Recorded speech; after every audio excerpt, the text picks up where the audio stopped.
वसुबारसच्या निमित्ताने जसं प्रत्येक घरामध्ये दिवाळी साजरी केली जाते तशाच पद्धतीची राजकीय दिवाळी आज पुण्यामध्ये सुद्धा साजरी होताना पाहायला मिळते। तुम्ही माझ्या मागे जर आता पाहिलं तर हा एक फलक तुम्हाला या ठिकाणी दिसत असेल।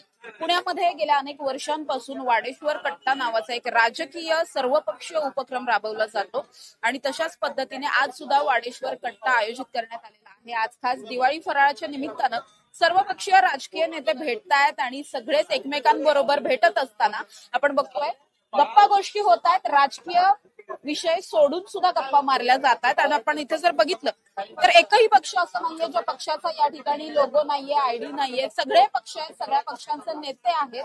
त्यामुळे या सगळ्या नेत्यांशी बोलणार आहोत आपण।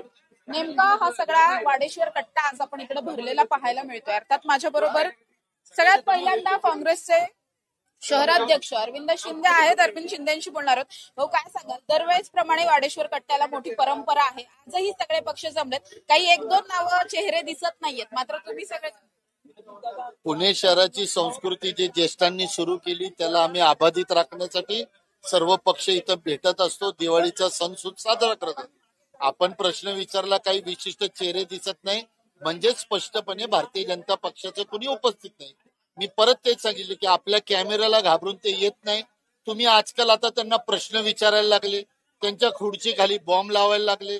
गुन्हेगारी वाढली कशी, बिचाऱ्यांना तुम्ही हे विचारत गेले। 300 कोटीच्या जैन समाजाची जागा तुम्ही हडप कशी केली, हा प्रश्न विचारल्यावर बिचारे कशी येतील तुमच्या समोर? सध्या पुण्यातली जी काही परिस्थिती आपण बघतोय, गुन्हेगारी इतक्या उच्च स्तराला गेलेली आहे, सगळेच राजकीय पक्ष म्हणून आता जसे एकत्र आलाय तसेच सगळ्यांनी एकत्र येऊन काम करण्याची ज्या वेळेला पुणे शहराचा हिताचा विषय असतो त्यावेळेला निश्चित आम्ही एकत्र येतो। सभागृहामध्ये सुद्धा एखादा विकासाचा विषय असेल तेव्हा विरोध हा मुद्द्यांवर, विरोध हा धोरणांवर केला पाहिजे, व्यक्तिगत विरोध हा आमचा नसतो। माझ्या बरोबर प्रशांत जगताप आहेत, राष्ट्रवादी शरद पवार गटाचे शहराध्यक्ष आहेत। दादा, काय सांगाल, फराळ तर झालेला आहे पण भावना काय? सर्वप्रथम आपल्याला आपल्या दर्शकांना दिवाळीच्या मनपूर्वक हार्दिक शुभेच्छा। या निमित्ताने आम्ही वाडेश्वर कट्ट्यावर आलेलो आहे। दरवर्षी सालाबादप्रमाणे पक्षाचे इथले शहरातले ज्येष्ठ नेते अंकुशअण्णा काकडे, श्रीकांतजी शिरोळे, उज्ज्वल केसकर आणि डॉक्टर सतीश देसाई हे आम्हाला सर्व राजकीय पक्षांना आमंत्रित करतात। त्याच्यावरचं कारण असतं की वर्षभर आम्ही एकमेकावर आरोप प्रत्यारोप करतो। अर्थात ते आरोप प्रत्यारोप वैयक्तिक नसतात, ते पुण्याच्या, महाराष्ट्राच्या, देशाच्या भल्याकरता असतात। काही चुकीचे निर्णय झाले शासनाने तर त्याच्या विरोधात आमची या ठिकाणी या ठिकाणची राजकीय स्पर्धा असते किंवा त्या प्रकारचे वाद असतात। पण इथे एकत्रित येऊन आमचे वाद हे वैयक्तिक नाही तर त्या ठिकाणी राजकीय आहेत किंवा सामाजिक आहेत हे दर्शवण्याचा किंवा त्या ठिकाणी तो संदेश देण्याचा प्रयत्न असतो। या निमित्ताने एकमेकाला लाडू भरत असताना आमचं शत्रुत्व हे वैयक्तिक नाही, जी काय स्पर्धा आहे ती राजकीय स्पर्धा आहे किंवा राजकीय वाद आहेत, हा संदेश आम्ही राज्याला, देशाला देऊ इच्छितो। कारण की ती संस्कृती राज्यातल्या इतर शहरातल्या, जिल्ह्यातल्या लोकांनी पाळावी, अन्यथा आताचं राजकारण, समाजातलं जे काय बिघडलेलं वातावरण आहे ते महाराष्ट्रासाठी निश्चित नुकसानदायक आहे असं आम्हाला वाटतं।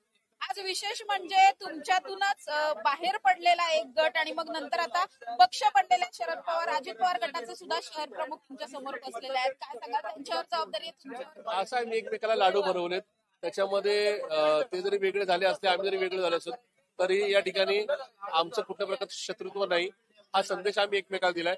आणि पुण्याच्या भल्याचा त्यांनी विचार करा, आम्ही करतो।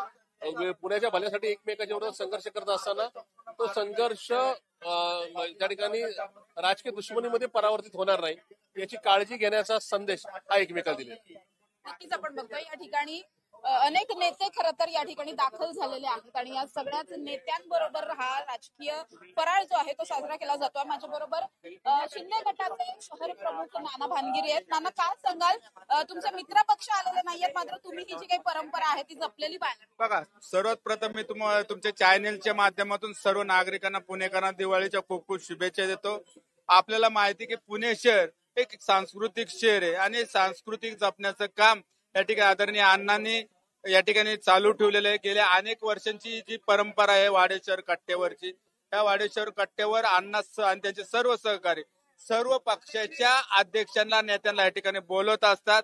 जरी राजकारणामध्ये जरी मतभेद असतात आणि आरोप प्रत्यारोप जरी होत असतील, परंतु ते सर्व मतभेद बाजूला ठेवून एकत्र येऊन त्या निमित्ताने एक गोडवा या ठिकाणी राहिला पाहिजे आणि पुण्याची संस्कृती हे संपूर्ण महाराष्ट्रामध्ये सर्वांनी जपली पाहिजे। म्हणून मी महाराष्ट्राच्या जनतेला विनंती करतो की आदर्श घेऊन असाच कट्टा संपूर्ण महाराष्ट्रामध्ये, शहरांमध्ये, जिल्ह्यामध्ये राबवला पाहिजे. जरी तुम्ही विचारला असेल तर तुमचे मित्र पक्ष आले नसेल, त्याला काहीतरी काम असेल, येतील थोड्याच वेळात मला वाटतंय. पण गेले अनेक वर्ष या ठिकाणी सर्व पक्षाचे अध्यक्ष नेते येत असतात. मी अण्णांचं मनापासून आभार मानतो. माझ्या बरोबर अर्थातच जे आयोजक आहेत या सगळ्या वाडेश्वर कट्टा ज्यांच्या संकल्पनेतून खरं तर राबवला जातो ते अंकुश अण्णा काकडे सुद्धा आहेत. त्यांच्याशी सुद्धा बोलणार आहोत. अण्णा, काय सांगाल, तुमची संकल्पना आहे आणि कसं वाटतं हे सगळे नेते? दर दिवाळीला आम्ही एकत्र येतो. पुणे शहराची संस्कृती जपण्याचा आमचा प्रयत्न असतो. या निमित्ताने राजकीय विचार जरी आमचे वेगळे असले तरी मी त्याच्यामध्ये येणारी महानगरपालिका आपण पुण्या गोविंदाने करू असा प्रयत्न असतो. नक्कीच आपण बघतोय की अंकुश अण्णा काकडे माझ्या बरोबर होते आणि त्यांनी जसं सांगितलेलं आहे त्याच पद्धतीने आपण बघतोय की या ठिकाणी सगळेच राजकीय पक्षांचे नेते या ठिकाणी दाखल झालेले आहेत आणि ही जी काही परंपरा आहे वाडेश्वर कट्ट्याची ती कुठेतरी आणखी जास्त पार पाडली जाते. माझ्या बरोबर सुनील टिंगरे आहेत, त्या अजित पवार गटाचं काम पाहतात आणि आपण जर बघितलं तर सगळ्या वेगवेगळ्या पक्षांचे नेते या सुद्धा टेबलवर असलेले आपल्याला पाहायला मिळतात. भाऊ, काय सांगाल, वाडेश्वर कट्ट्याच्या निमित्ताने सगळेजण एकत्र आलेले आहात. जरी पक्ष वेगळे असले, विचारधारा वेगळ्या असल्या तरी सुद्धा एकत्र येण्याचं आणि तुम्ही खास खूप दुरून आलेला आहात. खरं तर ही परंपरा गेल्या अनेक वर्षापासून जोपासली जाते. वर्षभर आम्ही वेगवेगळ्या पक्षातले, वेगवेगळ्या विचारधारातले लोक या ठिकाणी शहरासाठी काम करत असतो, शहराच्या विकासासाठी विचार करून बोलत असतो. त्यामध्ये वर्षभर टीका टिप्पणी आणि हे होत असतं. पण या सगळ्या गोष्टी पुण्याच्या विकासासाठी आम्ही विचार करतो. तर असा एक दिवस असतो ज्या दिवशी आम्ही हे सगळं बाजूला ठेवून एकत्र येऊन ही दिवाळी साजरी करत असतो. या ठिकाणी आपण बघतोय की जसं तुम्ही राजकीय फराळासाठी जमलेले आहात तशाच पद्धतीने अनेक प्रश्न सुद्धा सध्या पुणे शहरामध्ये उपस्थित झालेले पाहायला मिळतात. गुन्हेगारीचा प्रश्न असेल किंवा आगामी निवडणूक असेल, काय नेमके विचार आहेत, काय भूमिकेने पुढे जाणार? निश्चितपणे आता जसं जसं शहर वाढतं तशा तशा समस्या पण बदलत जातात, तशा तसे लोकांच्या प्रवृत्त्याही बदलत जातात. परंतु सगळे राजकीय पक्षाचा एक हेतू असतो की प्रत्येक विकासाची कामं करत असताना किंवा शहराचा बद्दल विचार करताना कोणीही अशा प्रवृत्तींना, गुन्हेगारी प्रवृत्ती असं यांना कुठेही थारा देऊ नये आणि देणारही नाही अशी मला खात्री आहे. सर, काय सांगाल, इतक्या वर्षांपासूनची संपूर्ण परंपरा जी पुण्यातल्या सगळ्या राजकीय नेत्यांकडून जपली जाते आणि विशेषतः हे सगळं पुण्यामध्येच होताना पाहायला मिळतं, मात्र तरी सुद्धा अलीकडच्या काळामध्ये ही सगळी राजकीय संस्कृती जपण्याचं प्रमाण सुद्धा कुठेतरी कमी होत आहे किंवा राजकीय नैतिकता असतील किंवा राजकारण सोडून ज्या काही राजकीय नेत्यांची इतर जी काही मैत्री आहे ती थोडीशी कमी होताना दिसते. नाही, काय झालंय की सध्या राजकारणामध्ये अनेक एकेकाळच्या आपल्या नेत्यावर आणि सहकार्यावरती अत्यंत खालच्या पातळीवर जाऊन टीका करण्याचे दिवस आलेले आहेत. त्याला कुठेतरी पायबंद बसला पाहिजे आणि राजकारणाच्या ठिकाणी वैयक्तिक संबंध, मैत्री, स्नेह हा आपल्या ठिकाणी असावा. हे महाराष्ट्रातल्या सर्वसामान्य कार्यकर्त्यांच्या साठी हा संदेश देण्यासाठी हा कार्यक्रम आहे. नेते मंडळी कधी भांडतील, कधी एकत्र होतील सांगता येत नाही, पण कार्यकर्त्यांनी डोक्यामध्ये राग घालून घेऊ नये. आपलं राजकारणाच्या वेळेला राजकारण करावं, एरवी आपला वैयक्तिक सगळे स्नेहसंबंध जपावेत हा संदेश देण्यासाठीचा हा कार्यक्रम आहे. आणि पुणे शहरामध्ये जे पिकतं ते महाराष्ट्रामध्ये विकलं जातं, म्हणून हा कार्यक्रम पुणेकर पुढाकार घेऊन करतात. अंकुश काकडे, उज्ज्वल केसकर, डॉक्टर देसाई आम्ही गेली 10-15 वर्ष हा कार्यक्रम राबवत आहोत आणि यातून एक पॉझिटिव्ह मेसेज हा राज्यामध्ये गेल्याचे अनेक निरोपही आम्हाला नंतर मिळतात. तुम्ही करता ते चांगलं आहे आणि आमच्या गावात आम्ही हे करू इच्छितो, हेच याचं यश आहे आणि तेवढ्यासाठी वाडेश्वर कट्टा प्रसिद्ध. तरी सुद्धा आज सगळ्यात मोठा पक्ष असलेल्या भाजपचं कुणीही या ठिकाणी दाखल झालेलं नाहीये, एकही चेहरा नाही. आणि त्याच्यानंतर आता शहराध्यक्ष म्हणा किंवा अशा पद्धतीने नेहमीचे नेते दिसतात त्यापैकी नाही. आता एक तर दिवाळीचा पहिला दिवस आहे, प्रत्येकाच्या काही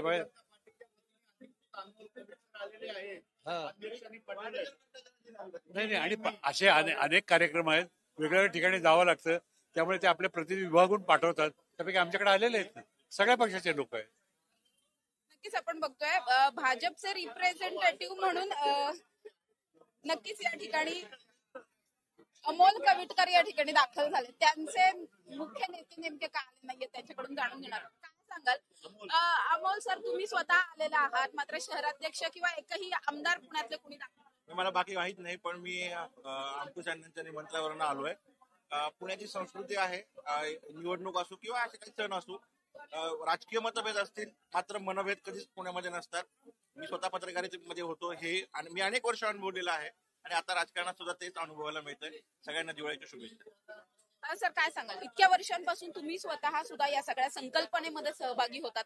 आज जेव्हा इतके पक्ष एकत्र येतात आणि एखाद्या विधायक विषयावरती चर्चा होते, ही चर्चा केवळ या टेबल पर्यंत मर्यादित न राहता पुढे सुद्धा या सगळ्यामधून काय नेमके संदेश गेले पाहिजेत? नाही, चर्चा तर लोकशाहीचा गाभाच आहे. मतभेद असतात, विचारसरणी वेगळी असू शकते कदाचित, परंतु सगळ्यांचं गंतव्यस्थान एक आहे, पुणेकरांचं हित आणि पुणेकरांना चांगलं जीवन. प्रत्येकाच्या वाटा वेगळ्या असल्या तरी शेवटी सगळे एकत्र येणार आहेत. आणि वाडेश्वर कट्ट्याचं हे वैशिष्ट्य आहे की सगळ्या राजकीय विचारसरणीला एकत्र आणायचं. अंकुश काकडे असतील, श्रीकांत शिरोळे असतील, सतीश देसाई, तिघं सिनियर आहेत, मी त्यांच्या दृष्टीने ज्युनियर आहे, पण ते मला सामील करून घेतलं आणि लोकसभेला याच ठिकाणी सर्व उमेदवारांना बोलवलं होतं. मुरली अण्णा होते, धंगेकर होते, वसंत मोरे होते आणि त्यावेळेला आम्ही वाडेश्वर कट्टा म्हणून एक अपेक्षा व्यक्त केली की एकमेकांवर व्यक्तिगत टीका करू नका.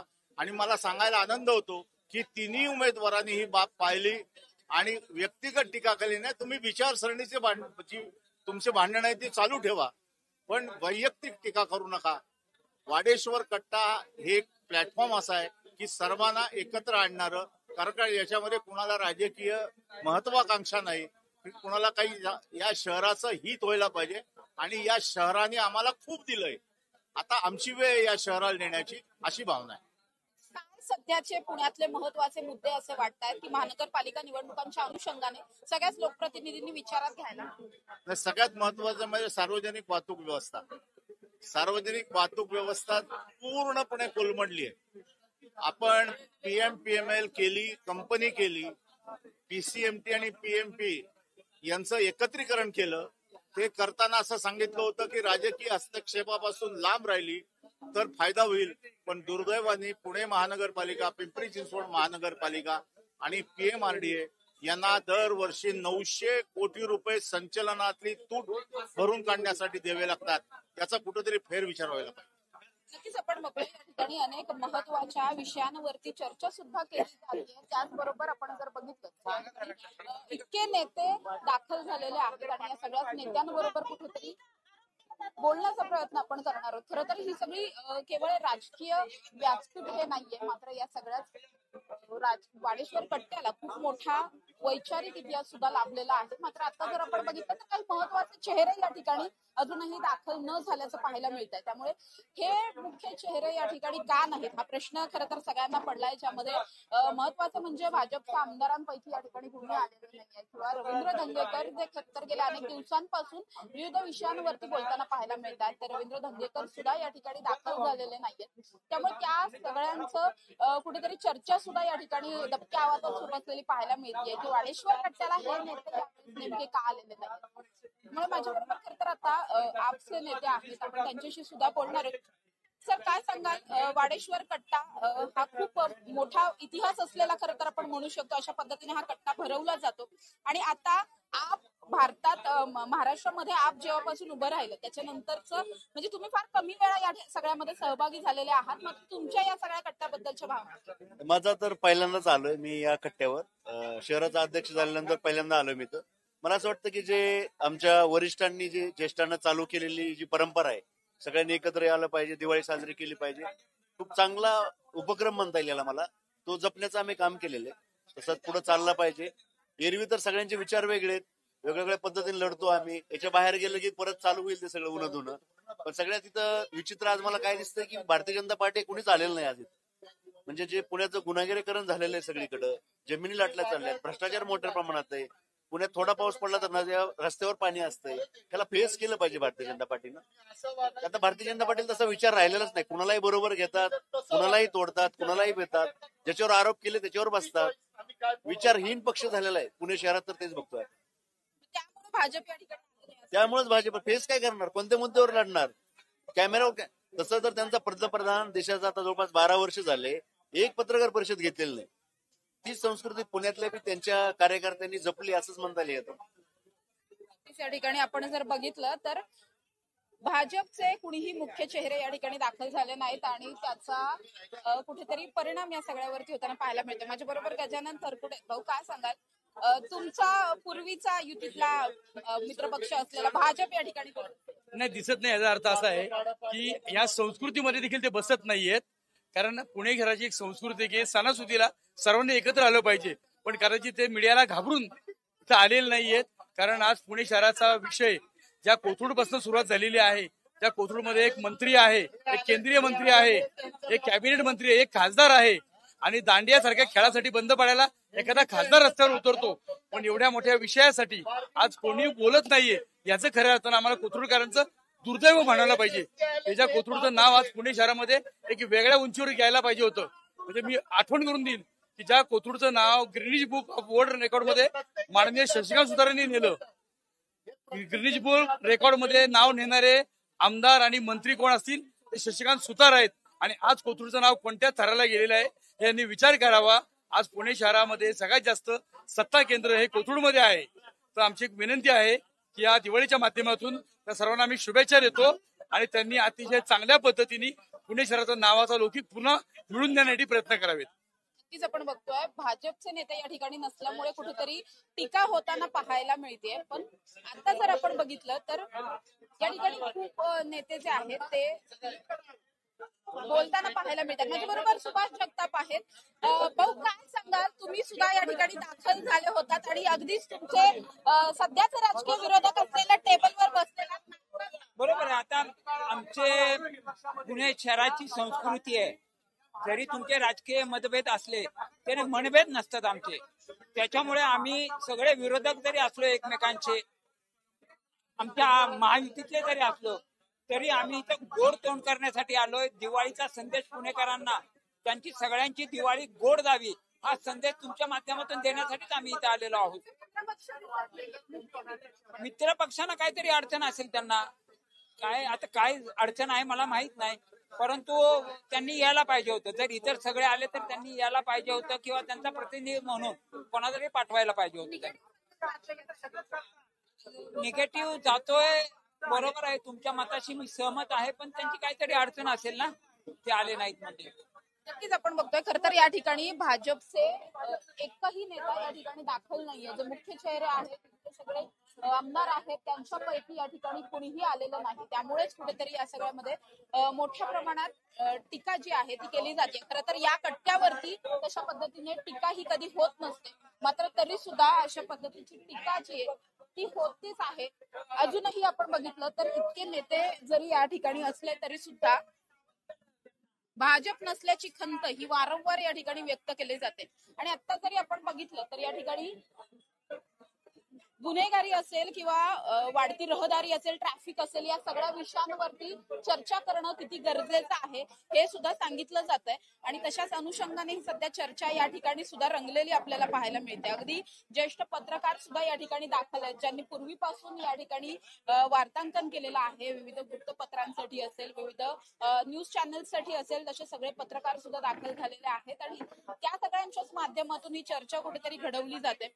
काही पत्रकारांशी सुद्धा आपण खरं तर बोलण्याचा प्रयत्न करणार आहोत, कारण मोठा इतिहास या सगळ्याच वाडेश्वर कट्ट्याला आहे. मात्र आता जर आपण बघितलं तर खूप मोठ्या संख्येने या ठिकाणी गर्दी सुद्धा व्हायला चालू झाली आहे. मात्र जे मुख्य चेहरे पाहिजे होते ते मुख्य चेहरे आलेले नाहीयेत. काही आणखीन काही पक्षांशी आपण बोलणार आहोत. सर, तुम्ही बरेच वर्ष या सगळ्याचं रिपोर्टिंग केलंय आणि आज तुम्ही पत्रकारितेपेक्षा पण वेगळ्या अँगल या ठिकाणी बसलेला आहात. वाडेश्वर कट्ट्याविषयी तुम्हाला काय वाटतं? नाही, मला आनंद याचा आहे की जसे राजकीय पक्षाचे लोक एकत्र येतात तसे सगळे पत्रकार येऊन एका ठिकाणी काहीतरी खातायत, छान गंमत करतायत. कारण अलीकडच्या काळामध्ये जी स्पर्धा राजकीय पक्षांमध्ये असते किंवा ज्या पद्धतीनं काम करावं लागतं, तर माध्यमांना देखील तशाच स्पर्धेला सामोरं जावं लागतं आणि त्या परिस्थितीत स्वतःसाठी म्हणून काही वेळ काढायचा असतो. ते माध्यमातले माझे सहकारी विसरतात आणि त्याचे अनेक दुष्परिणाम आपण बघत असतो. त्या निमित्ताने या लोकांसोबत हसत खेळत बोलणं, त्यांच्या मुलाखती घेणं, त्यांचे वॉकथ्रू करणं आणि आपल्या सहकाऱ्यांसोबत देखील कुठल्या तरी खाद्यपदार्थाचा इथे आस्वाद घेणं हे निश्चितपणे खूप चांगलं आहे. आणि म्हणून मला या सगळ्या गोष्टीचं कौतुक वाटतं. आणि तुमच्यासारखे नवीन लोक जे आहेत त्यांच्याकडनं खूप काही शिकायला अजूनही मिळतं, कारण वेगवेगळ्या टप्प्यावरची पत्रकारिता आम्ही पाहिली आहे. वेगवेगळ्या टप्प्यावरचं राजकारण पाहिलंय, वेगवेगळ्या घटना घडामोडी पाहिल्यात. पण आजची जी आपण म्हणतो, आता मी आणि अद्वैत बोलत असताना की आता जेन जी आणि जे आता पुढे जेन अल्फा आलंय, तर ह्या सगळ्या जनरेशन ज्या आहेत म्हणजे अगदी बेबी बूम पासून म्हणजे या दुसऱ्या महायुद्धानंतर झालं होतं तेव्हापासून आतापर्यंत या सगळ्या जनरेशन मध्ये तुम्हाला ज्यावेळेस आम्ही पाहतो निश्चितपणे खूप गट्स असणारी ही पिढी आहे. फक्त काय म्हणता येईल त्याला युवा शक्ती आहे, तिला योग्य दिशा वेळी मिळायला पाहिजे. निश्चितपणे ते होईल अशी देखील अपेक्षा आहे. सगळ्यांना दिवाळीच्या शुभेच्छा. अद्वैत सर माझ्या बरोबर आहेत. सर तुम्ही फार अगदी मोजक्या शब्दांमध्ये अगदी पुणेरी भाषेत लिहिणं बोलणं हे सरांचं नेहमीच खासियत राहिली आहे. आज भाजप या ठिकाणी नाहीये, तुमचं या सगळ्यावरचं राजकीय विश्लेषक म्हणून समज. अगदी बरोबर आहे. आपण जर बघितलं तर भाजप एकला चलो रेच्या मूडमध्ये असं म्हणायला हरकत नाही. जरी त्यांचे शहराध्यक्ष त्यांचा हात प्लास्टरमध्ये वगैरे खरा असेल, पण आता मला तेच म्हणायचंय की आता एकमेकाला लाडू भरवले त्यांनी, गळ्यात गळे दिसत आहेत. कदाचित 2 महिन्यानंतर जेव्हा निवडणूक लागेल तेव्हा मात्र यांचे सगळ्यांचे पायात पाय असतील, हातात हात असण्याच्या ऐवजी, असं मला वाटतं एक पत्रकार म्हणून. पण बरोबर आहे तारुण जसं म्हणाला की पुणे शहर किंवा सगळी शहरं जी आहेत त्यांच्या दृष्टीने या निवडणुका फार महत्वाच्या आहेत, ज्या गेली 4 वर्ष झालेल्याच नाहीयेत, प्रशासक नेमलेले आहेत. त्यामुळे त्या निवडणुकांच्या पार्श्वभूमीवरती हे सगळेजण येत आहेत. त्यामुळे मी आणि अरुण आम्ही तेवढ्यासाठी आलो होतो की या सगळ्या निवडणुकांमध्ये प्रत्येक पक्षाची एक रणनीती असणार आहे, भूमिका असणार आहे. तर आता तरी हे सगळे वाडेश्वर कट्ट्याच्या निमित्ताने एकत्र येत आहेत, ही चांगली गोष्ट आहे. निवडणुकीच्या वेळेस राजकारण करावं, इतर वेळेस एकत्र असावं, एकजूट असावं आणि काहीतरी एक चांगलं शहर म्हणजे पुण्याचं जे शहरीकरणामुळे बकालीकरण होत आहे ते टाळण्यासाठी यांच्याकडे काय योजना आहेत. कारण आपण बघितलं की पुण्याचं नेतृत्व कुणी कुणी केलं याच्या आधीच्या काळामध्ये, कोण होते महापौर किंवा स्थायी समितीचे अध्यक्ष कोण होते.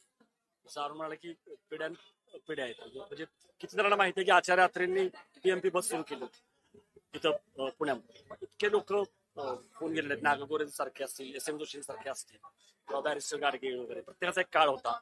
आता कलमाडींच्या नंतर अजित पवार आहेत. अजित पवार कदाचित अजित पवार विरुद्ध मुरलीधर मोहोळ असा पण सामना इथं बघायला मिळेल. कोरोनामध्ये आपण बघितलं होतं की त्याची टीम होती, आता कदाचित तेच इकडे असतील विरोधात, किंवा पिंपरी चिंचवडला महेश लांडगे विरुद्ध अजित पवार असतील. त्यामुळे ही निवडणूक इंटरेस्टिंग होणार आहे. आणि त्यामुळं ही जी राजकारणातली पण नवीन पिढी आहे सगळे शहराध्यक्ष, तर ते काय करतायत, त्यांची रणनीती काय आहे हे बघण्यासाठी आम्ही आलो. नक्कीच आपण बघतोय या ठिकाणी सगळेच राजकीय नेते असतील किंवा सगळे ज्येष्ठ पत्रकार असतील ते सगळेच या ठिकाणी दाखल होऊन त्यांच्या माध्यमातून आता हा वाडेश्वर कट्टा राबवला गेला. अर्थात कट्टा संपेपर्यंतही कुठलेही भाजपचे आमदार किंवा मुख्य शहराध्यक्ष वगैरे असतील अशा पद्धतीने मुख्य चेहरा म्हणून कुणीही दाखल झालं नाही. मात्र इतर सगळेच पक्ष या ठिकाणी होते. सगळ्याच पक्षांच्या वतीने या ठिकाणी फराळ करत अगदी राजकीय गप्पा सुद्धा झालेल्या आहेत. एकमेकांवर पुणेरी शब्दांमध्ये टीका सुद्धा झाली आणि असं सगळं झालेलं असलं तरी सुद्धा त्यांच्यामध्ये राजकीय पडद्याच्या भोवती जी काही मागे असणारी जी काही त्यांची मैत्री आहे ती सुद्धा या सगळ्यातून उठून दिसते. जरी टीका होत असली तरी त्या टीकेला सुद्धा अगदी खेळीमेळीने घेतलं जातं. आणि पुढच्या मात्र 2-3 महिन्यांमध्ये जेव्हा निवडणुका लागतील तेव्हा हे सगळे पक्ष अशा पद्धतीने आज जे एका टेबलवर बसून नाश्ता करत होते तेच सगळे एकमेकांच्या विरोधात ठाकलेले सुद्धा पाहायला मिळतील. मात्र भाजप आलेलं नाहीये, या सगळ्याची चर्चा ही आजच्या वाडेश्वर कट्ट्यावर सगळ्यात जास्त रंगलेली पाहायला मिळते. कॅमेरा पर्सन निलेश सह समृद्धी जाधव, टॉप न्यूज मराठी, पुणे.